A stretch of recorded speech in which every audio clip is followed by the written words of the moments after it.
The crack of leather against flesh echoed through the thin walls of the boarding house on Maple Street, followed by a woman's stifled cry that cut through the humid evening air like a blade. Mrs. Eleanor Hartwell pressed her face deeper into the worn pillow, her graying hair matted with sweat and tears, as her son Marcus raised the belt for another strike. The sound had become as regular as the church bells that rang each Sunday morning, a grim rhythm that marked the passage of time in this forgotten corner of town where decent folks pretended not to hear what happened behind closed doors. Marcus Hartwell stood over his mother's trembling form, his face twisted with the kind of rage that comes from years of disappointment and drink, the belt trembling in his white-knuckled grip as he prepared to deliver another blow to the woman who had sacrificed everything to raise him alone after his father abandoned them when he was barely old enough to remember. Outside, the late summer storm that had been threatening all day finally broke, sending torrents of rain against the windows and drowning out the sounds of violence with nature's own fury, but not before the crack of leather and the soft whimper that followed reached the ears of the man who had just dismounted from his horse in the street below.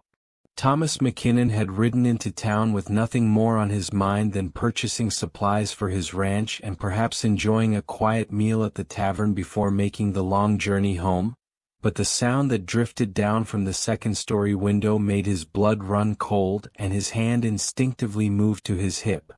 He was a man who had seen violence in the war, had dealt with rustlers and claim jumpers with swift and decisive action. But there was something about the helpless quality of that cry that stirred memories he had tried to bury, memories of his own mother's tears when his father's drinking turned violent, memories of a boy too small to protect the woman who loved him most. The rain plastered his dark hair to his forehead as he stood in the muddy street, his weathered face turned upward toward the window where a faint light flickered behind thin curtains. And for a moment he was torn between the frontier code that said a man's business was his own and the deeper code written on his heart that said no woman should suffer in silence while good men stood by and did nothing. The decision came with another crack of the belt and another muffled cry, and Thomas found himself striding toward the boarding house with the same purposeful gait that had carried him through countless battles and dangerous situations. The elderly proprietor, Mrs. Abernathy, looked up from her knitting with startled eyes as the tall rancher burst through her front door, water dripping from his coat and his boots leaving muddy prints on her carefully scrubbed floor. She opened her mouth to protest his unseemly entrance, but something in his steel-gray eyes made the words die in her throat, and she simply pointed toward the stairs with a trembling finger when he asked which room the cries were coming from.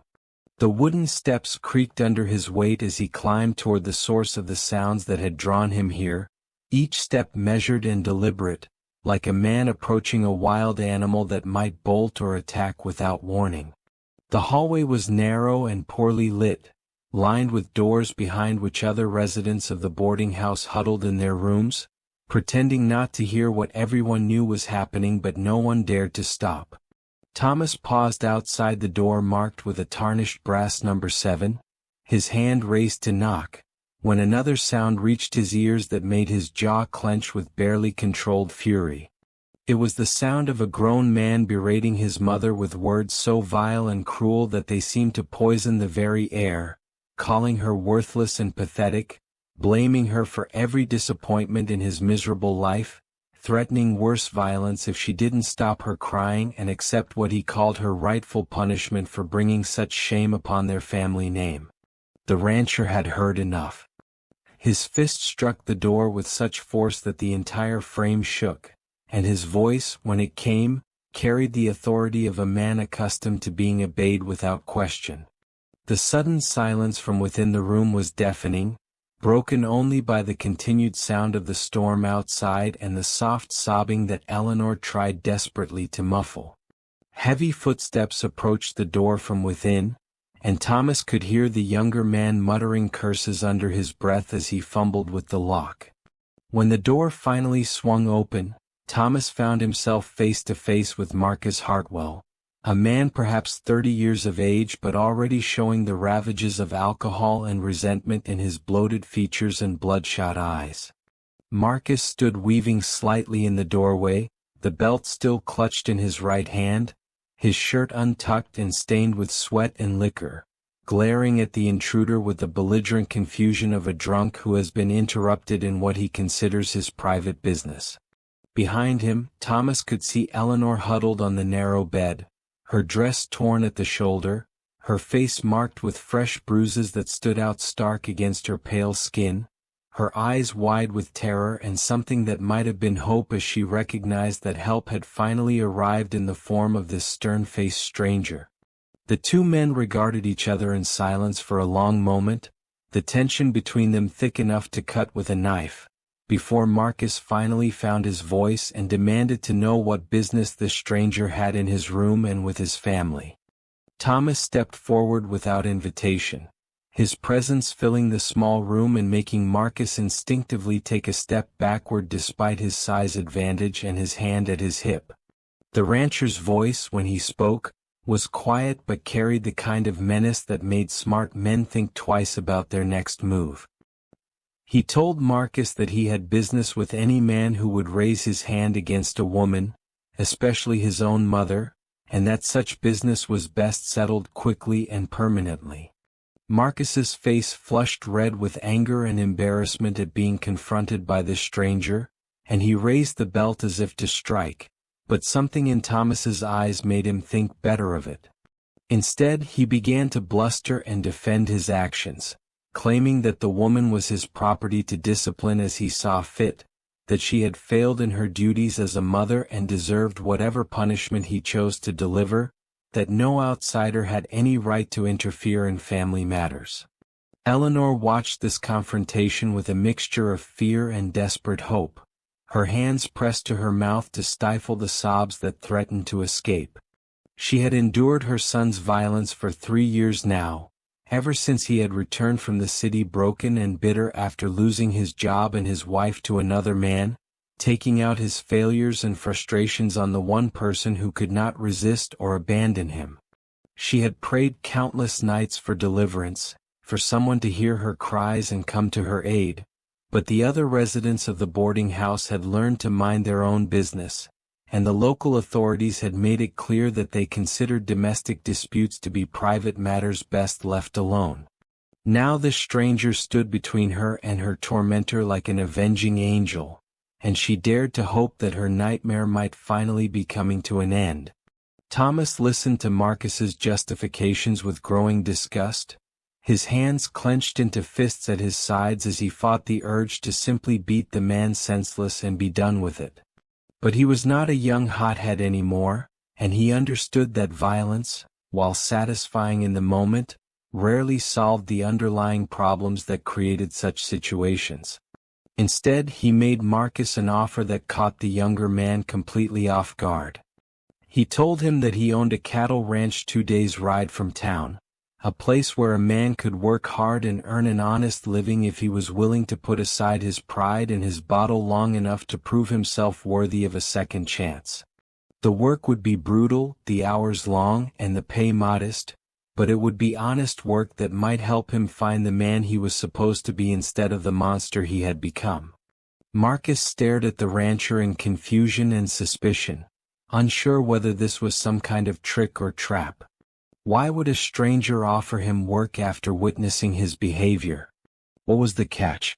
Thomas explained that every man deserved a chance at redemption, but that chance came with conditions that were not negotiable. If Marcus chose to accept the offer, he would leave town immediately and would not return for at least a year.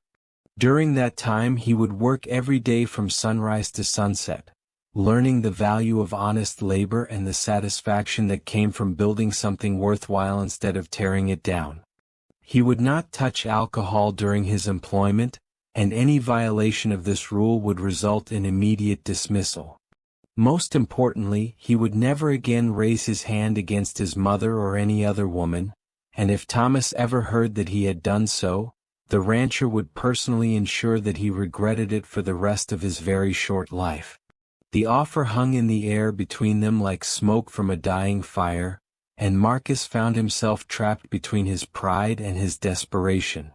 He had no money, no prospects, and no friends willing to help him out of the hole he had dug for himself. His mother's small pension was barely enough to keep them fed and housed, and his drinking had made it impossible for him to hold any job in town for more than a few weeks at a time. The idea of leaving everything familiar and submitting to the authority of this stranger galled him, but the alternative was to continue his downward spiral until he ended up in jail or dead in a gutter somewhere. He looked at his mother, cowering on the bed with fresh bruises marking her gentle face, and for a moment something that might have been shame flickered in his bloodshot eyes.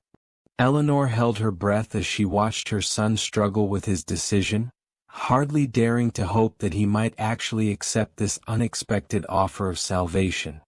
She had seen glimpses of the boy he used to be, sweet and loving and full of dreams, before life had beaten him down and turned him bitter. Perhaps hard work and distance from the bottle might help him find his way back to that boy, might give him a chance to become the man she had always believed he could be. She wanted to speak, to encourage him to take this opportunity, but she knew that any words from her might only anger him and cause him to reject the offer out of spite. So she remained silent and prayed that whatever remained of her son's better nature would guide him to make the right choice. Thomas waited patiently for Marcus's answer, his gray eyes never leaving the younger man's face as he watched the internal struggle play out. He had made similar offers to other broken men over the years, and he knew that the decision had to come from within or it would never stick. Some had accepted and found their way back to decency through hard work and discipline. Others had rejected his help and continued their descent into darkness until it consumed them completely. He hoped for Eleanor's sake that her son would choose wisely, but he was prepared for either outcome. If Marcus refused, Thomas had other ways of ensuring that the violence in this room came to an end, ways that might not be as merciful as honest work but would be just as permanent. The silence stretched on for what felt like hours but was probably only minutes, broken only by the sound of rain against the windows and Eleanor's quiet breathing. Finally, Marcus lowered the belt and let it fall to the floor with a soft thud that seemed to echo like thunder in the small room. He looked at his mother one last time, his face a mask of confusion and something that might have been regret, before turning back to Thomas and nodding his acceptance of the terms. He would go with the rancher, he said, his voice barely above a whisper, but he wanted it understood that he was doing this of his own free will, not because he was being forced or because he admitted to any wrongdoing.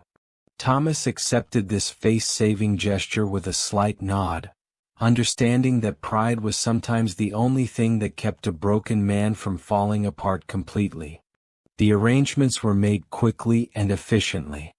Marcus would pack his few belongings and meet Thomas at the livery stable at dawn, ready to begin the journey to the ranch and the hard work that awaited him there. Thomas would pay Mrs. Abernathy for a week's rent in advance, giving Eleanor time to decide whether she wanted to remain in the boarding house or make other arrangements for her future. He also left her a small purse containing enough money to cover her immediate needs, ignoring her protest that she could not accept charity from a stranger. It was not charity, he told her gently, but simply one human being helping another in their time of need, and he asked only that she use the time and freedom her son's absence would provide to heal both her body and her spirit. As Thomas prepared to leave, Eleanor found the courage to speak. Her voice was hoarse from crying and barely audible, but her words carried the weight of a mother's desperate love and gratitude. She thanked him for his kindness to both her and her son, despite Marcus's behavior, and asked God to bless him for his compassion. She also made a request that surprised the rancher. She asked if she might be allowed to write to her son occasionally, not to interfere with his work or progress, but simply to let him know that he was not forgotten and that she still believed in his capacity for goodness. Thomas considered this request carefully before agreeing, with the understanding that any letters would be subject to his review and that Marcus would only receive them if his behavior and attitude warranted such encouragement. The storm had begun to subside by the time Thomas left the boarding house, the rain settling into a steady drizzle that turned the dusty streets into rivers of mud.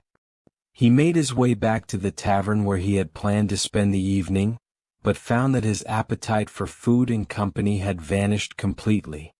Instead, he sat alone in a corner booth, nursing a single whiskey and thinking about the woman he had left behind and the broken young man he had agreed to take under his wing. He had acted on impulse, driven by memories and instincts rather than careful consideration, and now he wondered if he had made a promise he would come to regret. Marcus Hartwell was clearly a man consumed by his own failures and disappointments, someone who had turned to violence and drink as an escape from responsibilities he could not face. There was no guarantee that hard work and sobriety would cure what ailed him, and Thomas knew from experience that some men were too far gone to be saved by good intentions and honest labor. But as he sat in the dim light of the tavern, listening to the rain drum against the windows and the quiet conversations of other patrons, Thomas found his thoughts returning again and again to Eleanor's face when she realized that help had finally arrived. The hope that had flickered in her eyes despite years of abuse and disappointment reminded him of his own mother's expression during those terrible nights when his father's drinking turned violent and unpredictable. She had endured for years, protecting her children as best she could while praying for deliverance that seemed never to come. Thomas had been too young then to do anything more than hide and wish he was big enough to stand between his mother and his father's rage, but now he was a grown man with the means and the will to prevent another woman from suffering the same fate. The decision to offer Marcus work had been impulsive, but Thomas realized it was also the right choice for reasons that went beyond simple compassion. Every man deserved a chance at redemption, no matter how far he had fallen or how badly he had failed those who depended on him. The ranch had been built by men who had needed second chances, former soldiers who could not adjust to civilian life, drifters who had never found their place in the world, even former outlaws who had grown tired of running and wanted to build something lasting with their hands.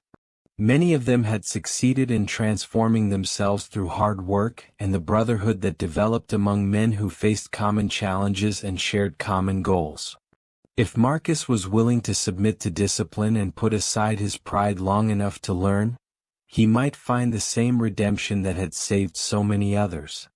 The next morning dawned clear and cold, with frost glittering on the buildings and horses' breath rising like smoke in the crisp air. Thomas was already waiting at the livery stable when Marcus arrived, carrying a single battered carpet bag that seemed to contain all his worldly possessions. The younger man looked haggard and uncertain, his face pale from a sleepless night and his hands trembling slightly from the beginning stages of alcohol withdrawal. He had kept his word and presented himself ready to travel, but his entire bearing suggested a man walking toward his own execution rather than his salvation. Thomas had seen that look before in other men who had accepted his offers of employment, the mixture of desperation and resentment that came from being forced to depend on the charity of strangers. The horse Thomas had purchased for Marcus was a sturdy but unremarkable mare, the kind of mount that would serve reliably for ranch work without requiring the kind of expertise that Marcus clearly lacked. As they prepared to leave town, Thomas noticed Eleanor watching from the window of her boarding house room, her face pressed against the glass and her hand raised in a tentative gesture of farewell. She had dressed carefully for this moment, he realized, wanting to present herself with as much dignity as possible as she watched her son ride away to an uncertain future. Thomas touched his hat brim in acknowledgement of her presence, and she nodded once before stepping back from the window, leaving them to begin their journey without the additional burden of a tearful goodbye scene.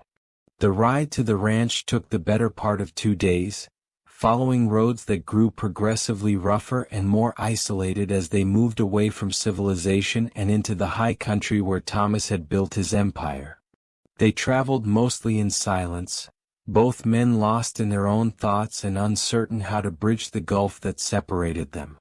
Marcus was clearly struggling with the reality of what he had agreed to do, alternating between periods of sullen resentment and bursts of nervous conversation as he tried to convince himself that this was only a temporary setback rather than a fundamental change in the direction of his life.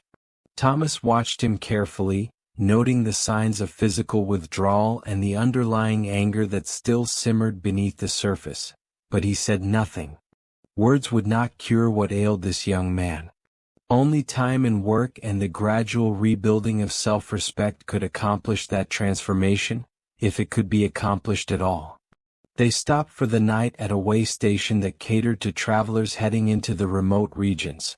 A simple but clean establishment that provided basic accommodations and hearty food for those who could pay. Marcus ate little and slept poorly, his body already beginning to rebel against the absence of alcohol that had sustained him for so long. Thomas had seen this process before and knew that the next few weeks would be the most difficult, as Marcus's system adjusted to functioning without the chemical crutch that had become essential to his daily existence. Some men did not survive the transition, their bodies too damaged by years of abuse to recover completely. Others emerged stronger and clearer than they had been in years, finally able to think and feel without the fog of constant intoxication clouding their judgment. The landscape changed dramatically as they climbed higher into the mountains, leaving behind the gentle farmland and small towns of the lower elevations for a world of rugged peaks and vast open spaces that seemed to stretch forever in all directions. Marcus had never seen country like this, and despite his inner turmoil, he found himself impressed by the sheer scale and beauty of the wilderness that surrounded them. The air was thin and clean, carrying scents of pine and wildflowers that seemed to clear his head in ways he had not experienced in years. For brief moments, he forgot his resentment and fear and simply absorbed the magnificence of a world that existed beyond the narrow confines of his previous experience. Thomas watched these moments of wonder with satisfaction, recognizing them as the first signs that Marcus might be capable of the transformation that hard work and clean living could provide. The ranch had been chosen partly for its isolation, which removed the temptations and distractions that made it difficult for broken men to change their lives. Here, surrounded by natural beauty and challenged by meaningful work, men could discover parts of themselves that had been buried beneath layers of disappointment and self-doubt. The process was not easy or quick, but for those who were willing to submit to its demands, it offered possibilities that could not be found anywhere else. They reached the ranch as the sun was setting behind the western peaks, painting the sky in shades of gold and crimson that reflected off the windows of the substantial buildings that Thomas had constructed over many years of patient labor. The main house was built of local stone and timber, designed to withstand the harsh winters while providing comfortable living spaces for the owner and his guests. The barns and outbuildings were equally substantial, constructed with the kind of attention to detail that spoke of pride in craftsmanship and commitment to excellence. Cattle grazed peacefully in the distance, tended by riders who moved with the easy confidence of men who had found their place in the world and were content with the life they had chosen. Marcus stared at the scene with a mixture of awe and resentment, overwhelmed by the scope of what one man had accomplished through honest work and intelligent planning. The ranch represented everything that Marcus had failed to achieve in his own life: financial success, respect from others, and the satisfaction that came from building something lasting and worthwhile. The sight filled him with shame for his own failures while simultaneously awakening a spark of hope that perhaps he too might be capable of such accomplishments if he could find the strength to change his fundamental approach to life and work. The ranch hands who gathered to greet their returning boss were a diverse group of men who had found their way to this remote place for various reasons, but all shared the common bond of having been given a second chance when few others would have risked such generosity. They eyed Marcus with the cautious curiosity reserved for newcomers, taking in his soft hands and city clothes while probably guessing correctly that he was another charity case their employer had decided to rescue from his own worst impulses. Thomas introduced him simply as a man who needed work and was willing to learn, offering no details about his background or the circumstances that had brought him here. The message was clear. Marcus would be judged by his future actions rather than his past mistakes, but he would have to prove himself worthy of the trust that was being extended to him. The bunkhouse where Marcus would live was a long, low building that housed 12 men in simple but comfortable accommodations. Each worker had his own bunk, a small chest for personal belongings, and access to common areas where meals were prepared and leisure time was spent. The rules governing life in the bunkhouse were few but strictly enforced. No alcohol on the property, no fighting, no shirking of assigned duties, and absolute respect for the chain of command that kept the ranch operation running smoothly. Violations of these rules resulted in immediate dismissal and permanent banishment from the ranch, a fate that few men chose to risk once they understood the value of what they had been given. Marcus listened to this explanation of rules and expectations with growing unease, realizing for the first time how completely he would be dependent on the goodwill of these strangers and how little control he would have over his own life for the foreseeable future. The thought of being unable to drink away his problems terrified him almost as much as the prospect of the physical labor that awaited him, but he had come too far to turn back now, and Thomas McKinnon was clearly not the kind of man who would tolerate cowardice or indecision.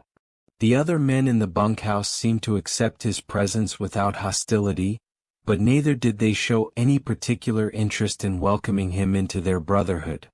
He would have to earn their respect through his actions, just as he would have to earn his place in the larger community that the ranch represented. His first night in the bunkhouse was largely sleepless, as his body continued to rebel against the absence of alcohol and his mind raced with doubts about the wisdom of the choice he had made. The other men seemed to sleep peacefully, their consciences clear and their bodies accustomed to the rhythm of hard work and honest rest that defined life on the ranch. Marcus lay on his narrow bunk listening to their quiet breathing and wondering if he would ever be able to find the same kind of peace that seemed to come so naturally to them. The darkness pressed down on him like a weight, filled with memories of the violence he had inflicted on his mother and the disappointments that had driven him to seek oblivion in the bottom of a bottle. Morning came with the ringing of a bell that summoned all hands to the beginning of another day's work, and Marcus struggled to dress quickly enough to avoid being late on his very first day.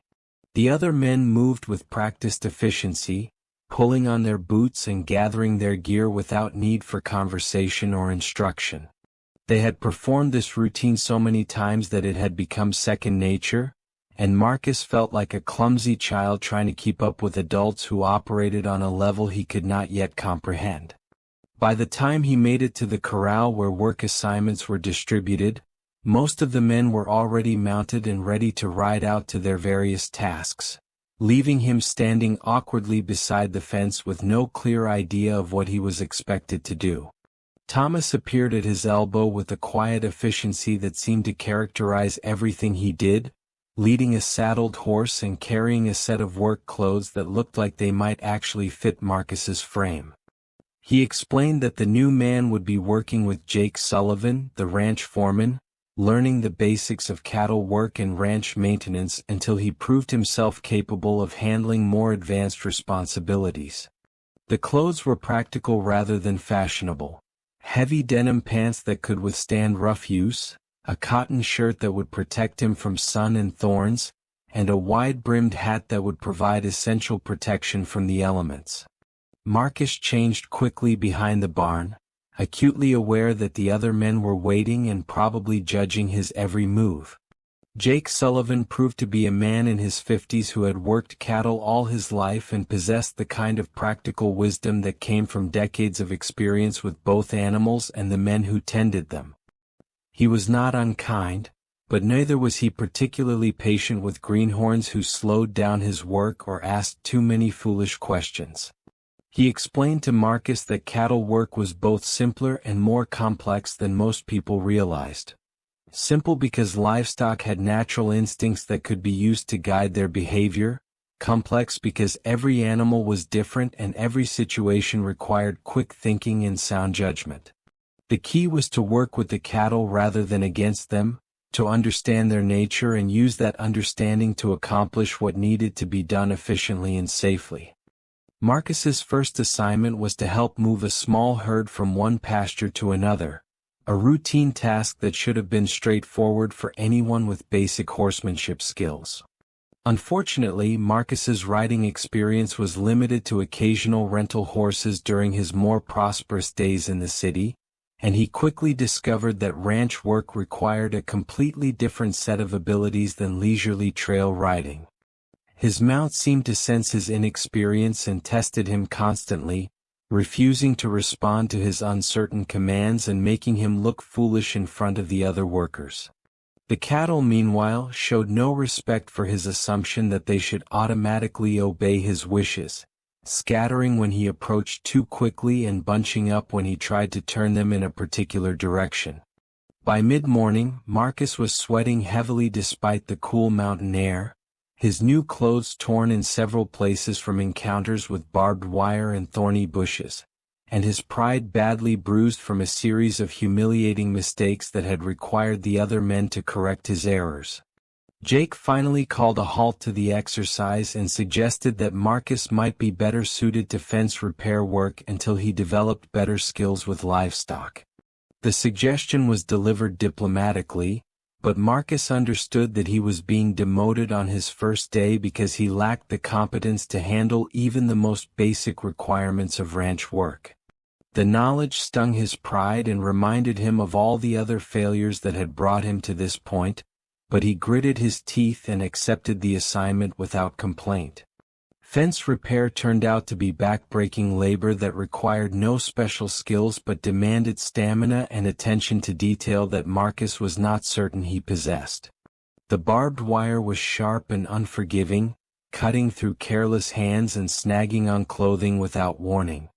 The fence posts had to be dug deep into rocky soil and set perfectly straight, requiring hours of work with heavy tools under the increasingly hot sun. His soft hands developed painful blisters within the first hour, and by noon they were bleeding despite the heavy leather gloves Jake had provided. His back ached from constant bending and lifting, and his shoulders burned from swinging the heavy post-hole digger hour after hour. Yet he persevered, driven by a combination of stubborn pride and the growing realization that this work was actually accomplishing something useful and permanent. The noon meal was served in the bunkhouse kitchen, simple but filling fare that the men consumed with the healthy appetites of those who had earned their food through honest labor.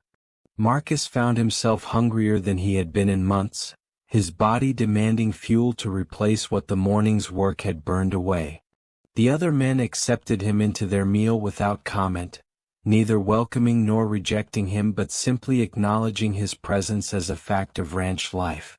Their conversation centered on work-related topics. Which pastures needed attention, how the cattle were responding to the current weather conditions, plans for upcoming roundups and brandings. It was a world completely foreign to Marcus's previous experience, yet he found himself listening with growing interest to discussions of practical problems and their practical solutions. The afternoon brought more fence work, and Marcus discovered that his morning's suffering had not been entirely wasted effort. His hands, while still painful, had begun to adapt to the demands being placed on them. His technique with the tools improved marginally, and he found himself able to work for longer periods without needing to rest.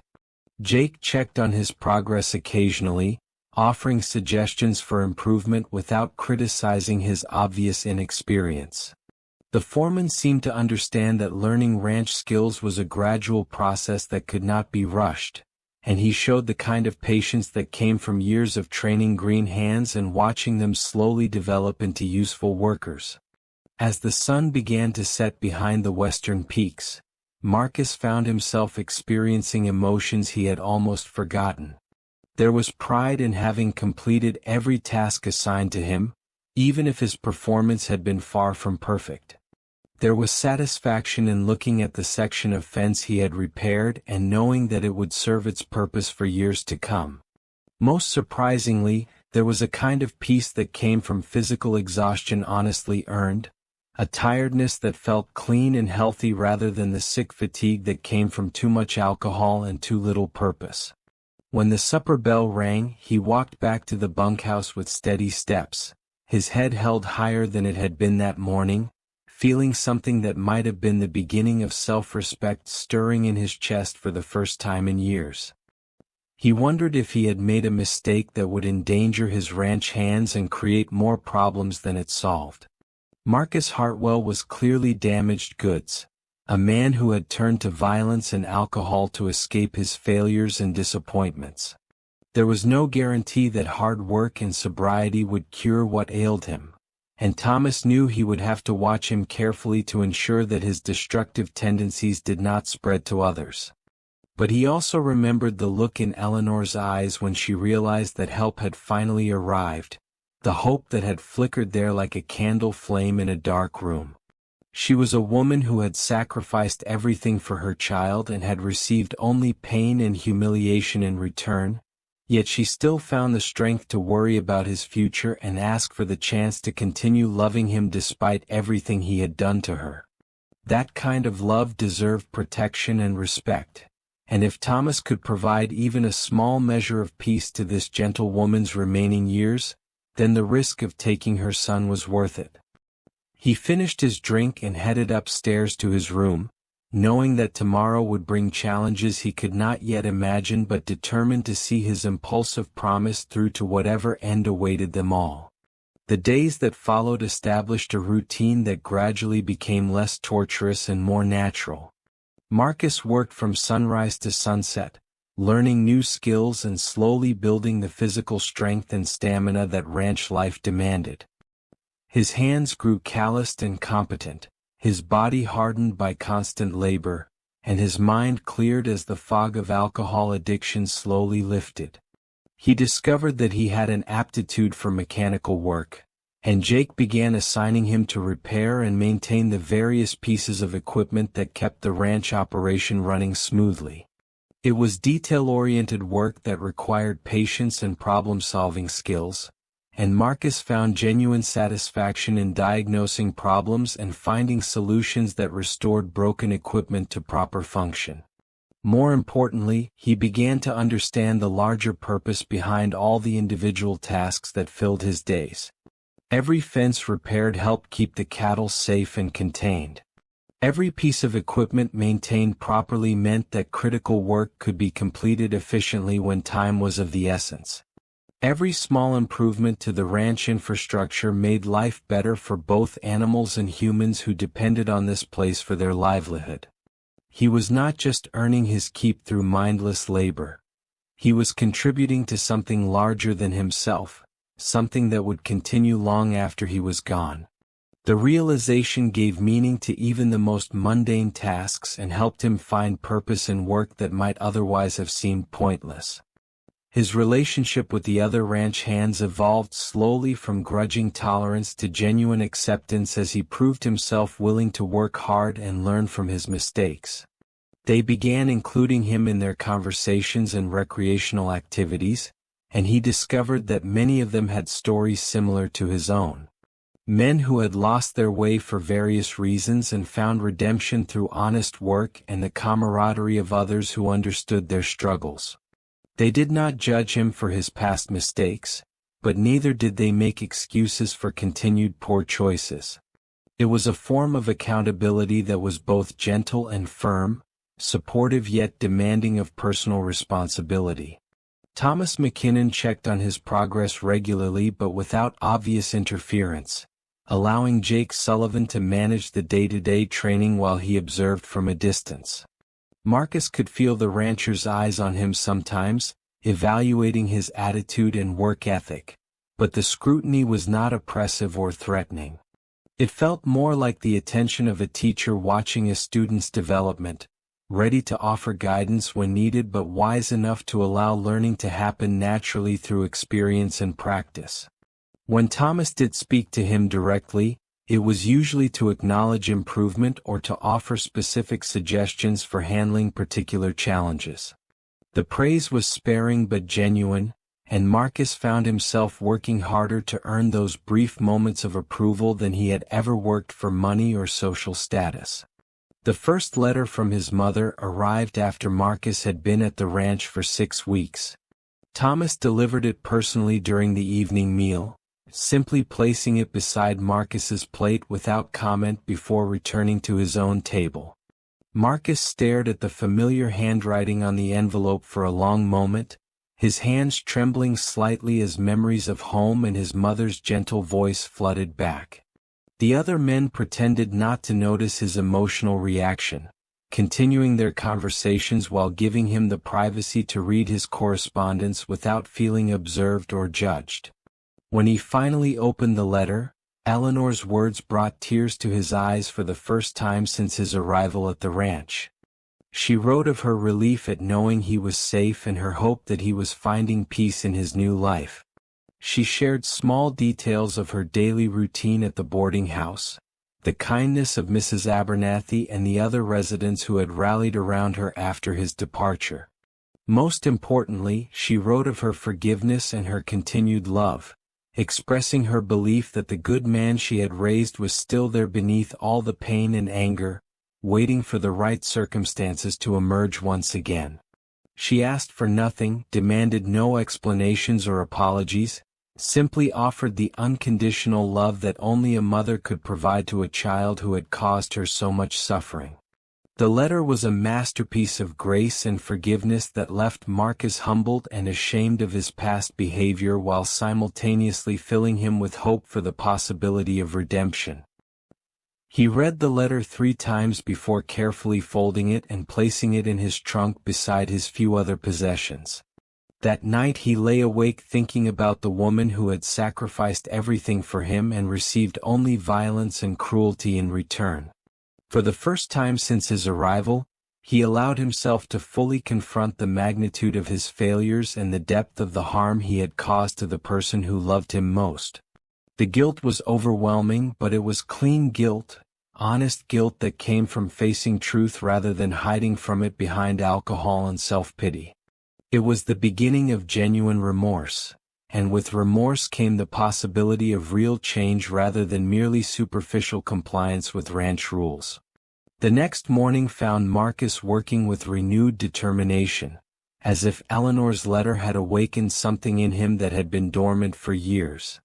Jake noticed the change immediately, commenting that the young man seemed to have found an extra gear in his work ethic and attitude toward learning. Tasks that had previously frustrated him now became challenges to be conquered rather than obstacles to be endured. He began asking questions about ranch operations beyond his immediate assignments, showing genuine interest in understanding how all the pieces fit together to create a successful cattle operation. His mechanical aptitude continued to develop, and Thomas began assigning him more complex repair projects that required both skill and judgment. As autumn painted the surrounding hills in brilliant colors and the work of preparing for winter intensified, Marcus found himself looking forward to each day rather than simply enduring it. The physical transformation was obvious to anyone who cared to look. His soft city body had been replaced by lean muscle earned through honest labor, his pale complexion weathered by sun and wind into the healthy tan of a man who worked outdoors. But the mental and emotional changes were even more profound.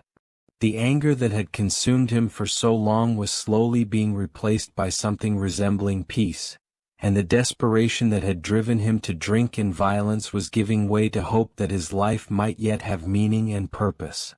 The test of his progress came unexpectedly on a crisp October morning when a neighboring rancher arrived with news that rustlers had been spotted moving stolen cattle through the area.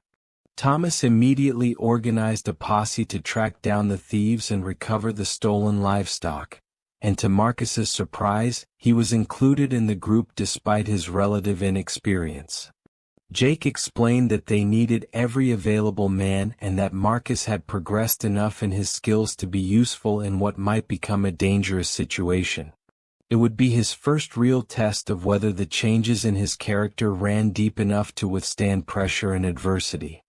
The tracking proved difficult, as the rustlers had several hours head start and knew the country well enough to choose routes that obscured their trail. The posse rode hard for most of the day, following faint signs through rough country that tested both horse and rider. Marcus found himself keeping pace with men who had spent their entire lives in the saddle, his mount responding to his commands with the confidence that came from weeks of daily practice. When they finally spotted the stolen herd in a hidden valley, Thomas made it clear that they would attempt to recover the cattle peacefully if possible, but that they were prepared to confront if the rustlers chose resistance over surrender. The confrontation that followed was tense but brief. The rustlers, outnumbered and caught in the act, chose discretion over valor and surrendered without offering significant resistance. Marcus found himself riding drag on the recovered herd as they drove the cattle back to their rightful owner, experiencing for the first time the satisfaction that came from standing up for what was right rather than simply looking out for his own interests. The work was dirty and exhausting, but it was meaningful work that protected honest ranchers from those who would steal the fruits of their labor. When they finally delivered the herd safely back to the ranch, Thomas's thanks included Marcus as an equal member of the group, acknowledging his contribution without reservation or qualification. That evening, as the posse shared a celebratory meal and recounted the day's adventures, Marcus realized that something fundamental had changed in how he saw himself and his place in the world. 4 months he had been focused solely on his own problems and failures, wallowing in self-pity and taking out his frustrations on those who could not resist. Now he was part of something larger, a community of men who looked out for each other and stood together against those who would prey on the weak or innocent. The transformation was not complete. He still had much to learn and many amends to make, but for the first time in years he felt like a man worthy of respect rather than a creature deserving only contempt. Winter came early to the high country that year, bringing with it challenges that tested every man's resolve and competence. The cattle had to be moved to sheltered valleys, hay gathered and stored for the lean months ahead, and equipment winterized to prevent damage from freezing temperatures. Marcus threw himself into this work with the enthusiasm of a man who had finally found his calling, his mechanical skills proving invaluable in preparing machinery for the harsh months ahead. He developed an almost intuitive understanding of how things worked and what they needed to function properly, earning him a reputation as the man to see when something broke and needed fixing quickly. More importantly, he began to understand the rhythm of ranch life and how each season brought its own demands and rewards. Spring was for calving and branding, summer for moving cattle to high pastures and maintaining infrastructure, autumn for gathering the herd and preparing for winter's assault. Winter itself was a time of relative quiet when men could focus on equipment maintenance, planning for the coming year, and the kind of indoor work that kept hands busy during the long months when outdoor labor was limited by weather and daylight.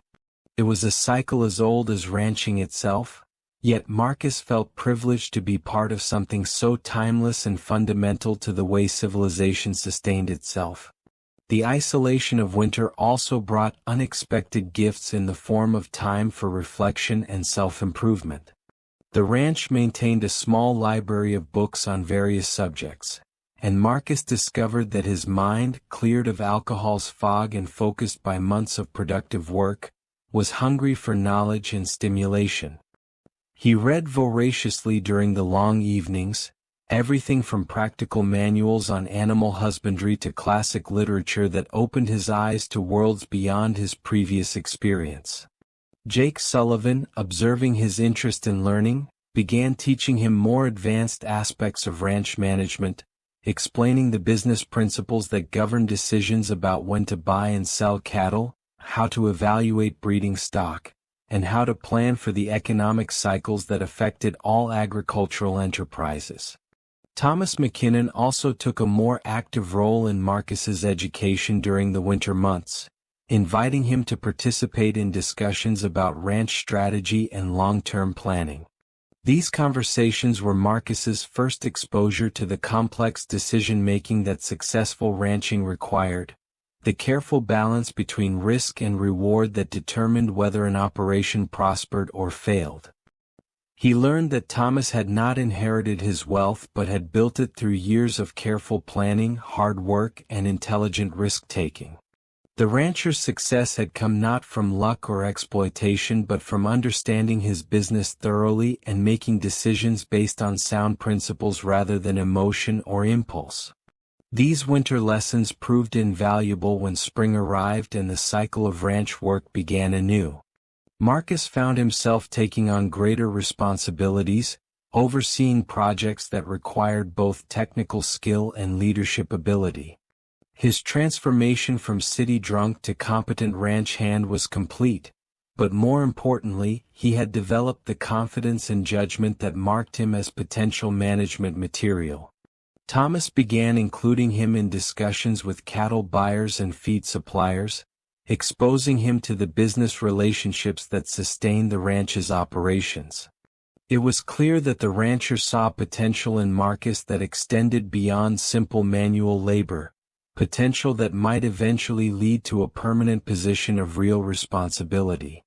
The second letter from his mother arrived on the anniversary of his departure from town, and its contents reflected the change that distance and time had wrought in their relationship.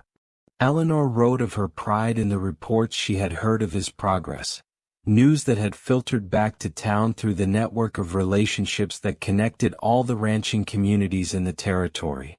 She spoke of her own healing, both physical and emotional, and her gratitude for the peace that his absence had brought to her life.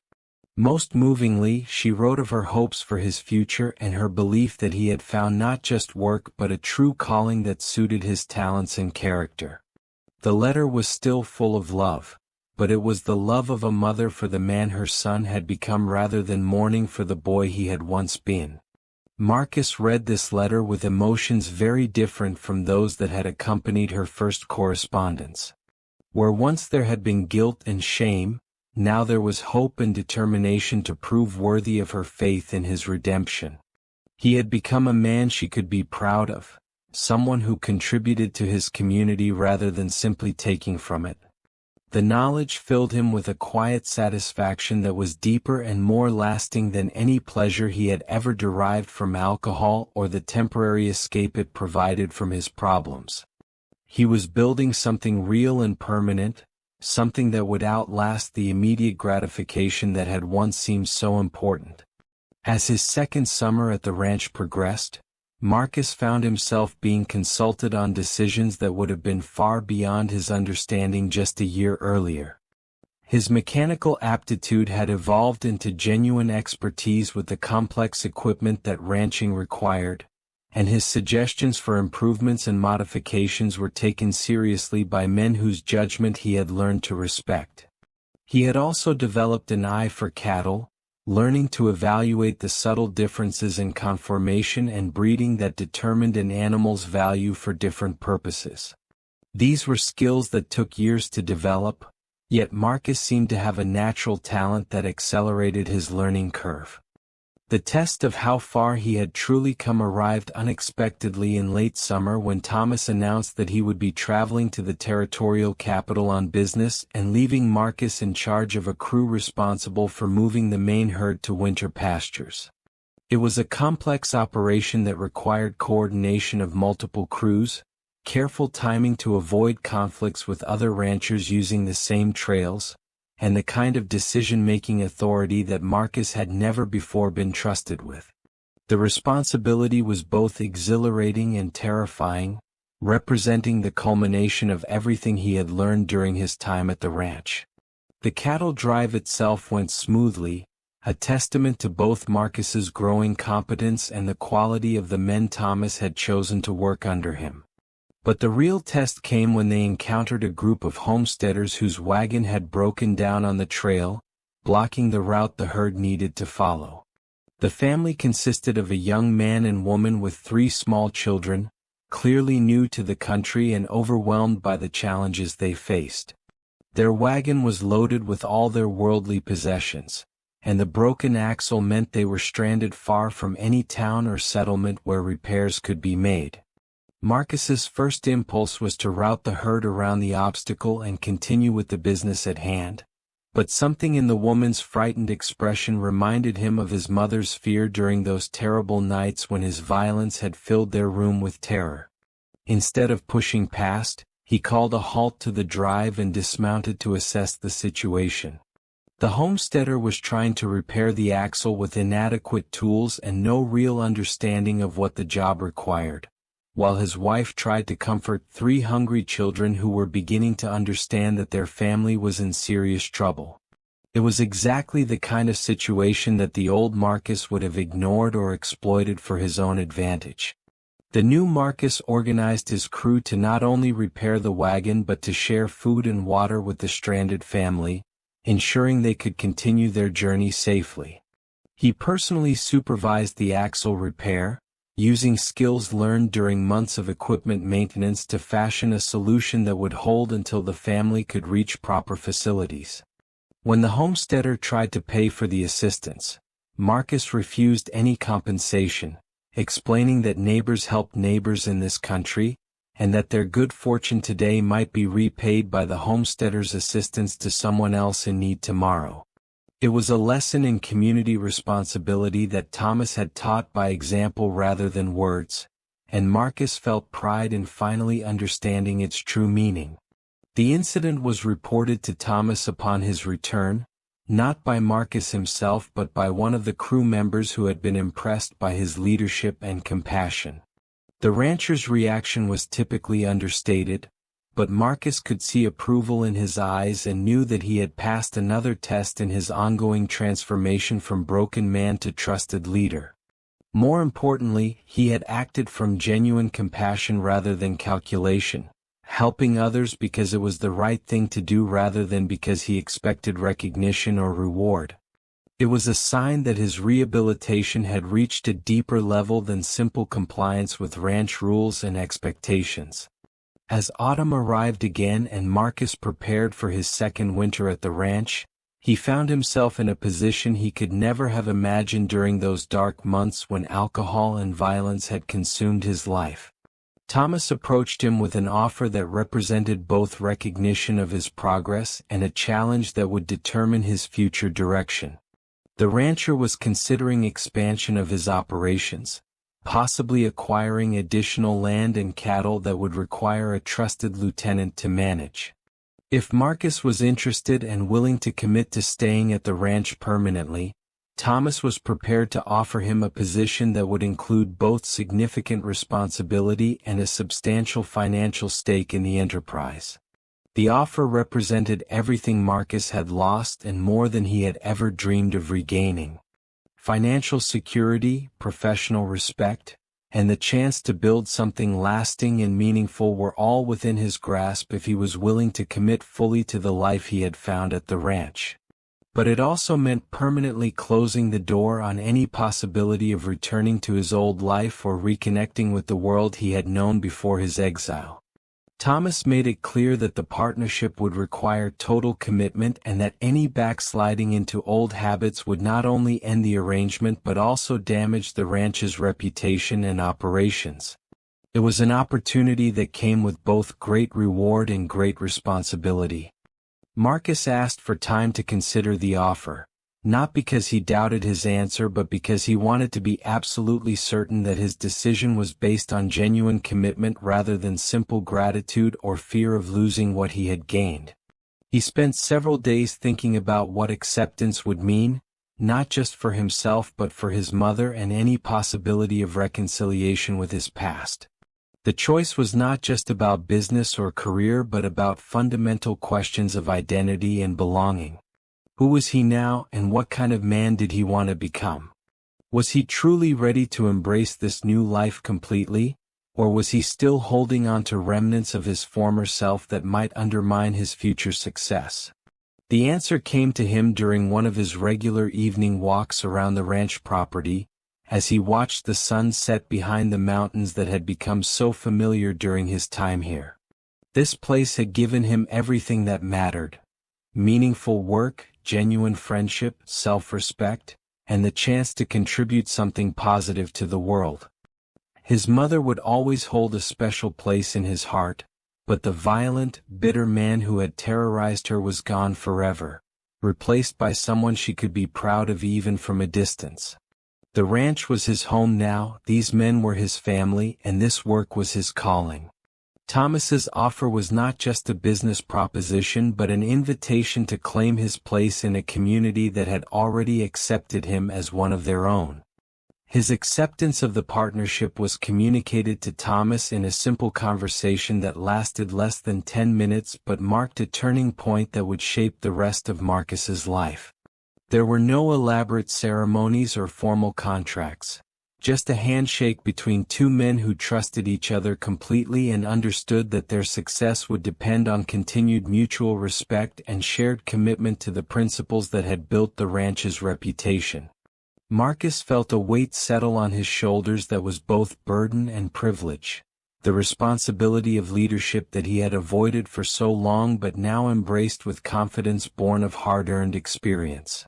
The news of his promotion spread quickly through the ranch community, and the reaction of his fellow workers provided the final confirmation that his transformation was complete and genuine.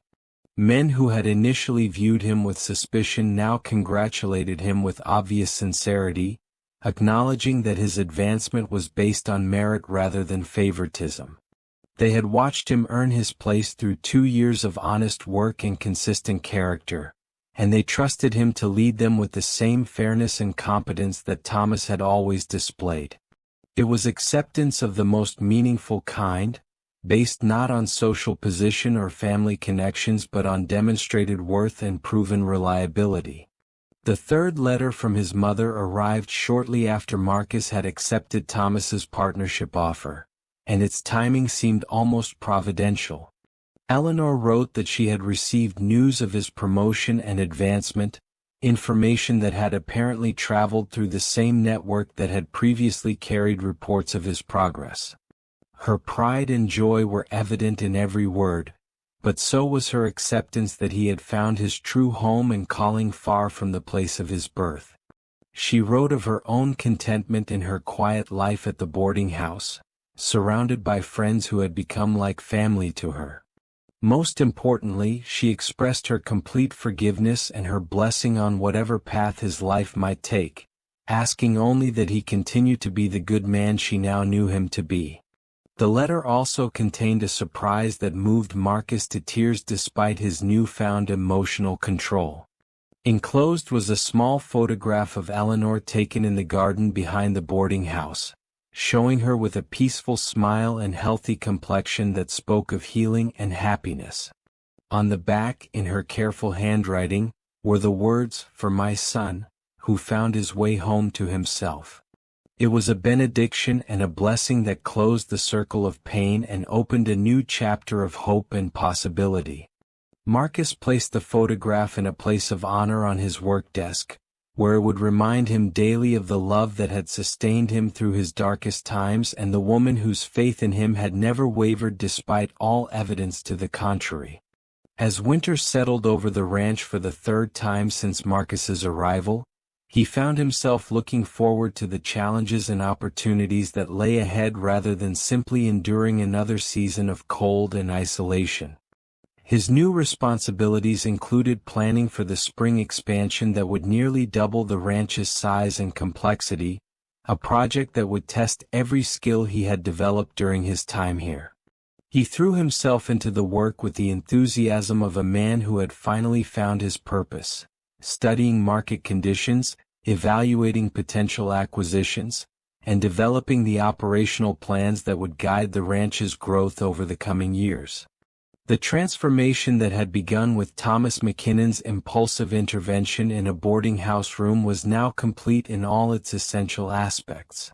The violent, bitter drunk who had terrorized his own mother was gone forever, replaced by a man of substance and character who commanded respect through his actions rather than demanding it through intimidation. Marcus had learned that true strength came not from the ability to dominate others but from the courage to control oneself, and that real success was measured not by what one could take from the world but by what one could contribute to it. The lessons had been hard-earned through months of back-breaking labor and painful self-examination, but they had proven more valuable than any inheritance or privilege could have provided. The ranch itself had become more than just a place of employment or refuge. It was home in the deepest sense of the word, a place where Marcus belonged and was valued for who he had become rather than condemned for who he had been. The men who worked alongside him were not just colleagues but brothers in the truest sense, bound together by shared hardship and mutual respect rather than mere convenience or proximity. Together they had built something larger and more important than any individual could achieve alone, a legacy that would endure long after all of them had returned to the dust from which they came. Thomas McKinnon watched this transformation with the quiet satisfaction of a teacher whose student had exceeded all expectations, but he took little credit for what Marcus had accomplished. The potential had always been there, buried beneath layers of pain and disappointment but never completely destroyed. All Thomas had done was provide the opportunity and environment for that potential to emerge, creating conditions where healing and growth could occur naturally rather than forcing change through external pressure. It was a lesson in the power of compassion and second chances, proof that even the most damaged souls could find redemption if they were willing to do the hard work of rebuilding themselves from the foundation up.